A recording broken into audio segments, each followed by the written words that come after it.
Hey, bonjour, c'est Caro, l'artiste. Aujourd'hui, crayon ou pinceau? C'est quoi les stratégies qu'on va utiliser pour améliorer la prise de ton pinceau? Le crayon, c'est un automatisme. Et moi, je vais vous montrer les différentes façons de le prendre pour l'utiliser à son maximum puis améliorer ta peinture. Lorsqu'on tient un crayon, on le tient bien serré entre nos doigts. On bouge juste les doigts puis le poignet. Avec le pinceau, les poils sont flexibles. Mais si on le tient comme le crayon puis on utilise vraiment comme un crayon, qu'est-ce qui se passe? Notre application est moins précise à cause que la pression sur les poils sont différentes. Le pinceau a plusieurs surfaces à travailler avec. On a cette surface, les deux côtés et ici. Donc, en ayant ta main très flexible dessus ton pinceau, tu es capable de changer la surface pas mal plus facilement. Donc, si j'utilise la surface de cette façon droite, je vais avoir des traits comme pour faire des poils. Et un peu plus en angle, je peux faire couvrir ma toile de façon complète. Puis lorsque j'ai plus de pinceau après mon pinceau, ou je crois que j'en ai presque plus, je redescends encore plus, puis là, je peux aller chercher plus de peinture dessus notre pinceau. Puis là, en faisant les traits, ça fait des petites lignes. On peut enlever des petites lignes en allant, puis faisant un balayage. L'angle plat pour couvrir une grande surface.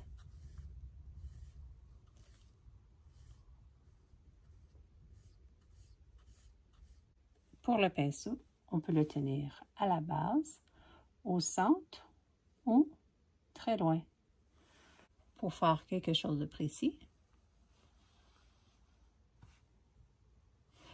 manger l'angle de ton pinceau. Tu peux faire une application droite comme ça ou tu peux faire une application comme ça. Tenir ton pinceau au loin pour avoir plus une fluidité dans ton mouvement et aussi pour analyser de loin les prochaines actions. Quand tu tiens seulement comme un crayon, tu te causes beaucoup de limitations dans ton mouvement. Je ne peux pas aller plus loin que ça à cause je le tiens comme un crayon. Mais ça peut être utile si je veux faire quelque chose de très détaillé. Pour faire une ligne droite, je plie presque pas mes poils. Donc, quand je tiens mon pinceau, mes doigts sont toujours très flexibles dessus. Puis, je pense toujours à la pression que je mets sur mon pinceau. Avec une application très souple, j'enlève les lignes.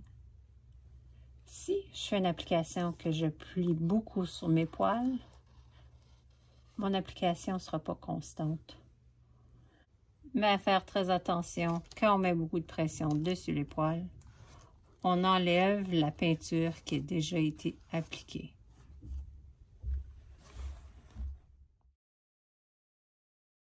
Lorsque je vais faire des lignes droites, je le tiens de cette façon-là.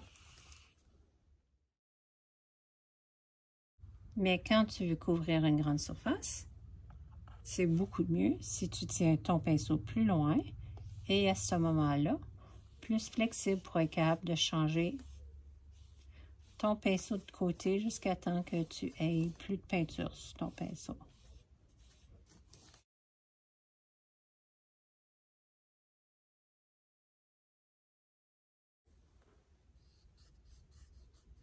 « 45 degrés pour enlever les lignes existantes. Un angle léger pour avoir une souplesse dans ton cou.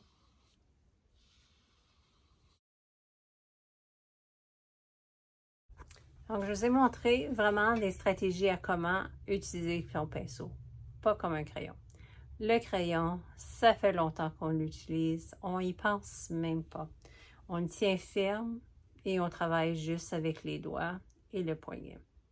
Donc, il faut vraiment reprogrammer son cerveau à penser à comment tenir ton pinceau. Donc, qu'est-ce que j'essaie de vous dire? C'est pratique-toi. Pense-y avant de commencer, mais j'ai essayé de faire cette stratégie-là, ou j'ai essayé de le tenir d'une différente façon. Il faut vraiment te reprogrammer. Puis, si tu apprends à utiliser ton pinceau de toutes sortes de différentes façons, tu peux l'utiliser à son maximum. Tes coups, ils vont être beaucoup plus beaux pour exécuter les différentes choses que tu veux faire. Puis, comme que je dis souvent, main sur le pinceau, c'est comme ça qu'on apprend. Plus qu'on peint, plus qu'on devient meilleur. Donc, bon peinturage. Hey, oublie pas, inscris-toi à ma chaîne, tu vas pouvoir apprendre toutes sortes d'autres stratégies.